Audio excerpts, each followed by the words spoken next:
अजमेर में पीने के पानी की समस्या और उसके निदान के लिए अजमेर विजन संस्था द्वारा आमजन के विचार एकत्रित किए गए हैं, जिनसे प्रशासन और सरकार को अवगत कराया जाएगा। इसी क्रम में वाणिज्यिक कर विभाग में अतिरिक्त प्रशासनिक अधिकारी पद से सेवानिवृत्त प्रभु सिंह चौहान से स्वामी न्यूज़ द्वारा मुलाकात कर पानी की समस्या के निदान के बारे में चर्चा की गई। यह कार्यक्रम स्वामी न्यूज़ के स्टूडियो में आयोजित किया गया, जिसमें एंकर माधवी स्टीफन द्वारा अजमेर में पानी लाने के अन्य सूत्रों के बारे में चर्चा की गई। इस पर प्रभु सिंह चौहान ने बीसलपुर बांध के अलावा पानी उपलब्ध कराने के लिए चंबल नदी, माही नदी सहित अनेक नदियों के द्वारा अजमेर तक किन रास्तों से पानी पहुंचाया जा सकता है, इसके बारे में विस्तृत जानकारी दी। उन्होंने समुद्र तल की ऊंचाई और अजमेर में पाइपलाइन के जरिए कैसे पानी लाया जा सकता है, इसके बारे में भी संपूर्ण जानकारी उपलब्ध कराई। तो इसके अंदर नर्मदा नदी है, वो किताबों के अंदर 1300 मीटर MSL लिखा, मीन सी लेवल, जो ग्वादर बंदर का और आपके बॉम्बे हाई से उसको मेजरमेंट करते हैं। समुद्र का औसत एवरेज से उस जगह की ऊंचाई अजमेर वगैरह कितनी है वो उससे मेजरमेंट करते हैं। मैं MSL इसलिए कर रहा हूँ कि बार बार मैं मीटर नहीं बोलूंगा, केवल संख्या बोलूंगा तो आप समझ जाए कि ये कितनी ऊंची है, क्योंकि बार बार मीटर बोलने के अंदर टाइम लगता है।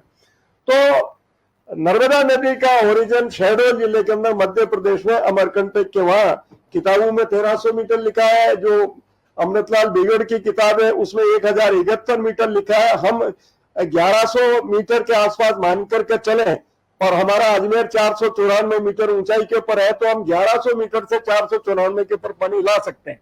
अच्छा। और इस पूरी भूमि को सिंचित कर सकते हैं। तो मैं आइए मेरे साथियों और ये आपके स्वामी चैनल को मैं आपको शहडोल की तरफ अमरकंटक नर्मदा के उद्गम स्थान से लेकर के और पूरी यात्रा का वर्णन करूंगा और आप देखेंगे कि हमारी पानी की पूर्ति कैसे हो सकती है। तो मैं आपको ये बताना चाह रहा हूं कि जो 1300 मीटर किताबों में लिखा है, 1071 मीटर से पानी को डिंडोरी जिला अमरकंटक के वहां से बाद में डिंडोरी के अंदर ये नदी आती है नर्मदा, और वहां इस नर्मदा का लेवल 660 मीटर ऊंचाई के ऊपर है।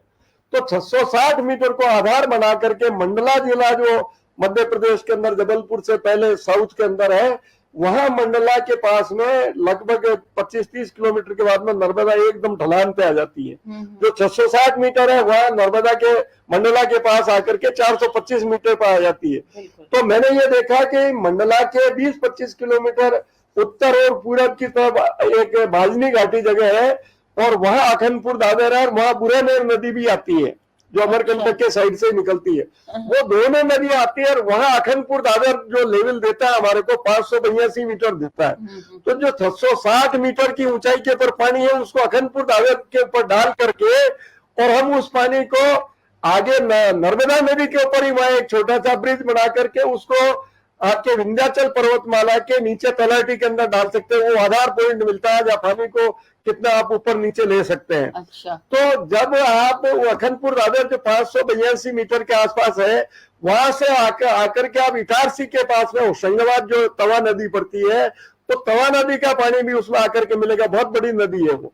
अच्छा। और तवा डैम बहुत बड़ा है मध्य प्रदेश के लिए। तो जब ये पानी तवा से आएगा तो यह तवा के बाद में नर्मदा जो 1300 मीटर से उद्गमित होती है वो इटारसी होशंगाबाद के वहां 300 मीटर के ऊपर आ जाती है। तो इधर का पर्वत उसका नर्मदा का इटारसी होशंगाबाद के वहां 600 मीटर से ऊंचा है और इधर बुधनी की पहाड़ी आती है वो आपके 580 मीटर के आसपास है। तो जो आपको लेवल चाहिए था वो या नर्मदा के ऊपर ओवरब्रिज बना करके या साइफन सिस्टम से या अंडरग्राउंड टनल बना करके उसको ला सकते हैं पानी को। और फिर ये नर्मदा नदी ये आकर यहाँ कहाँ मिल यहाँ आगे आकर के वो गुजरात की तरफ चले जाएगी, भनूज की तरफ वो ढलान में आ जाता है। अच्छा अच्छा। हमारे को पानी को ऊंचाई में लाना है क्योंकि 500 मीटर 525 मीटर राजस्थान का आधार मान करके और उसको ऊंचाई पे लाना, तो केवल इटारसी होशंगाबाद ही एक ऐसी जगह है जो नदी की इस पहाड़ी से लेकर के उस पहाड़ी के ऊपर पानी को ट्रांसफर करे, नदी के ऊपर नर्मदा के ऊपर ही ब्रिज बने और वहां से ला करके इसको जो है आपके शिप्रा नदी बीच में आपके काली सिंध आएगी, बड़ी काली सिंध आएगी, छोटी काली सिंध आएगी, लकुन्नर आएगी, पार्वती आएगी, आहू आएगी और ये नदियां मिलकर के शिप्रा नदी का जो ये शिप्रा नदी मिल जाएगी।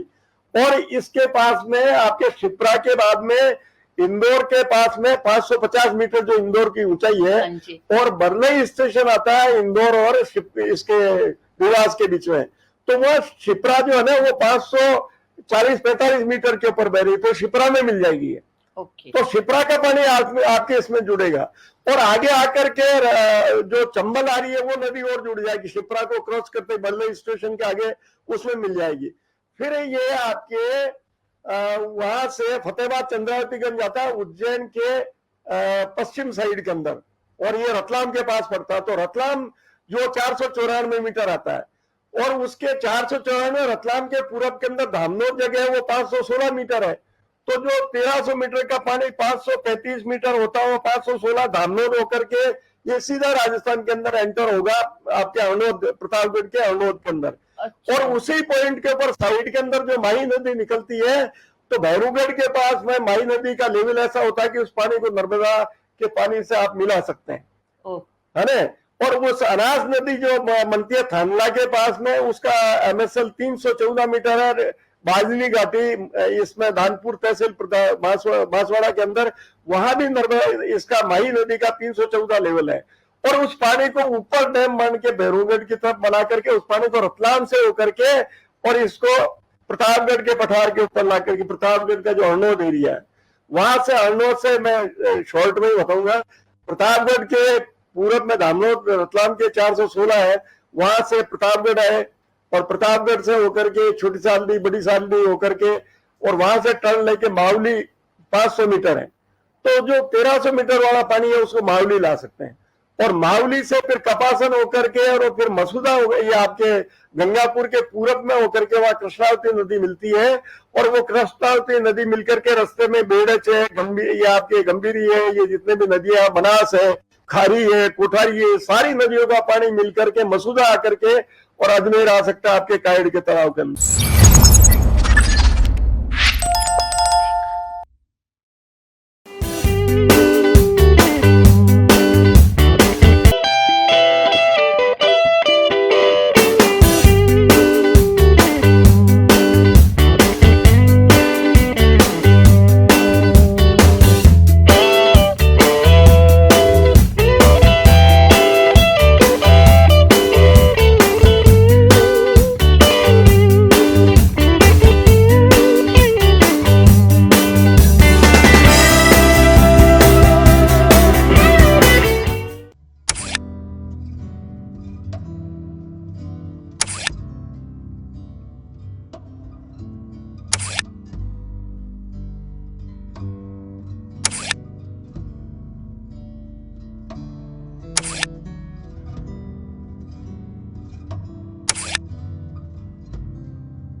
Pizza Point, Kangor. For delicious moment.